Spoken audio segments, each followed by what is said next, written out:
Ah yes, Pentacon and Practica. My story with them began when one night I was searching for a mid-long lens with an M42 thread to test on my camera, because I heard it's good stuff.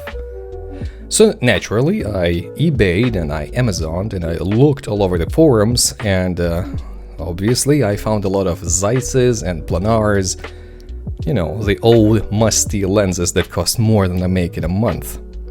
So naturally, I searched from cheapest to the most expensive one, and I found this. This is Pentacon Electric F2.8 135mm lens, attached to Practica PLC3, which essentially I got for free. So, the lens, is it any good? Let's find out. Naturally, as soon as I decided to go out, the weather turned murky. There is a heavy overcast and a light drizzle, there is no direct sunlight, and everything is gray.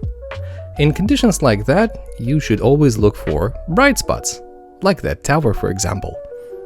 It is red and white, and it's pluming smoke, so if we go and try hit it, let's see what we get.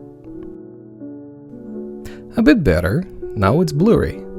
Naturally, when there is no colors, you should always look for windows. For example, the one in the building. It might be hard to see, but there is one light in one of the windows, so I'm trying to turn it up a bit and get the good view of it. Oh my god, speaking of color, look at the dog. Can you see it? It's a tiny dog in an orange vest. And while the owner is looking away, I'm gonna snag a couple of pics.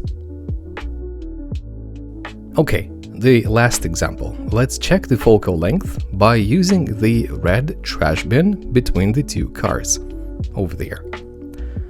If we're gonna pull it in the correct set, if we turn it up to f2.8, it should look very nice with a smeared foreground and smeared background. So, what's the verdict? Pentacon Electric 2.8 by 135mm is a good, relatively cheap and a decent lens for its age.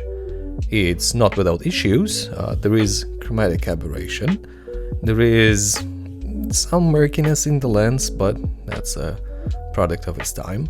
But overall, it works and it's quite nice. So if you have a chance to test one or to buy one for cheap, I would recommend you go for it.